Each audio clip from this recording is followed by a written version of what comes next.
RDO గారు 102 మందిలో మీ 7 పేర్లు ఉన్నాయి. కాకపోతే ఏంటంటే చిన్న మిస్టేక్ సోనాబాయి పేరు పడింది కనుక దాన్ని కూడా పిటిషన్ వేసుకుంటే క్లియర్ చేస్తామని చెప్పి ఆర్డీఓ గారు చెప్తున్నారు. ఓకేనా? మీరు ఇప్పుడు 125 మంది తర్వాత మిగిలిన వాళ్ళు ఎవరైతే ఉన్నారో ఇమ్మీడియట్లీ అడ్వకేట్ పెట్టుకోండి.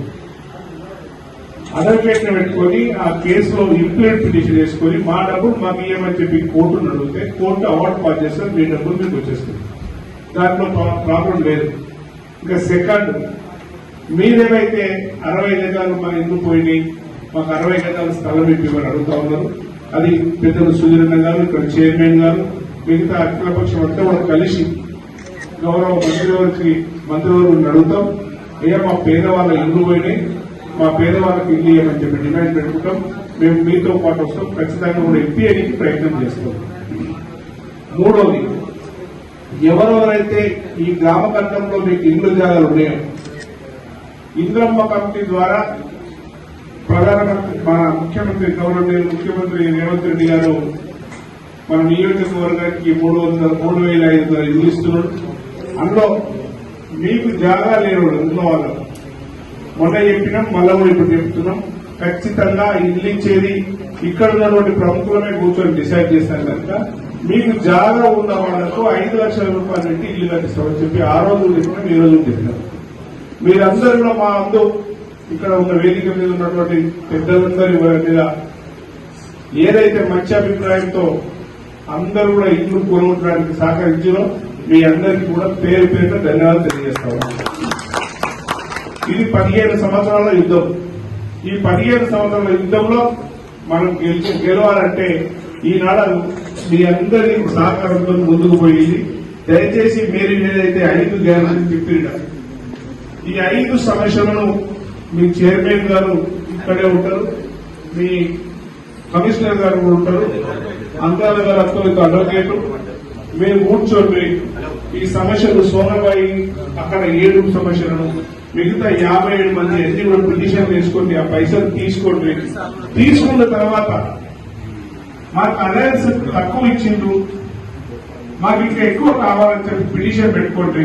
ఆ పిటిషన్ కు ఆర్డీఓ గారు కూడా గవర్నమెంట్ పంపుతాడు. గవర్నమెంట్ దగ్గర కూడా నేను ఇక్కడ సుధీరణ గారు, అదేవిధంగా చైర్మన్ గారు, మహేష్ గారు, సీన్ గారు, లక్ష్మణ్ గారు అందరం కలిసి గౌరవ ముఖ్యమంత్రి దగ్గరకో ఇన్ఛార్జ్ మంత్రి దగ్గరకో పోతాం. దాన్ని కూడా మీకు అడ్డుపడకుండా చేస్తామని చెప్పి తెలియజేస్తాం. ఇంకొకటి చిన్న విషయాలు, ఇప్పుడు మీరు ఇంటి నంబర్లు లేవు, మా ఇంటి నంబర్లకు ఇబ్బంది అయింది. ఈ 10-13 సంవత్సరాల నుంచి వ్యాపారం డల్ అయిన విషయం వాస్తవం. దానికోసం చర్చ చేస్తాం, ఏం చేయాలని ఆలోచన చేస్తాం. ఫస్ట్ అయితే మీకు పైసలు రావాలంటే మీరు అంతో ఇంతో ట్యాక్స్ కట్టుకునే రసీదులని సబ్మిట్ చేస్తే పైసలు వస్తాయి. ఇక్కడ అడ్వకేట్ ఉన్నారు, మనవరం గ్రామం సంబంధించిన ఉన్నారు. మీరు సింపుల్ గా అప్లికేషన్ పెట్టుకొని ఆర్డీఓ గారు చెప్పినట్టు ఫాలో కానీ మీ అందరూ కూడా డబ్బులు వస్తాయి. ఒకటొకటి సాధించు మనం పని చేసుకుంటాం. ఇప్పుడు మన ఊరు బాగుపడాలి. మీ అందరు దుకాణాలు పోయినాయి, ఇబ్బంది జరుగుతుంది. ఎందుకంటే జరుపుకోవడం కట్టడానికి కూడా ఇక్కడ మరి మేము చైర్మన్ గారు చెప్తాం, మీకు అన్ని పైసలు ఒకవేళ జాగా ఉన్న వాళ్ళకి మాత్రం ఇబ్బంది లేకుండా వాళ్ళు కట్టుకోవచ్చు. కనుక ఎవరు ఇబ్బంది పడకండి.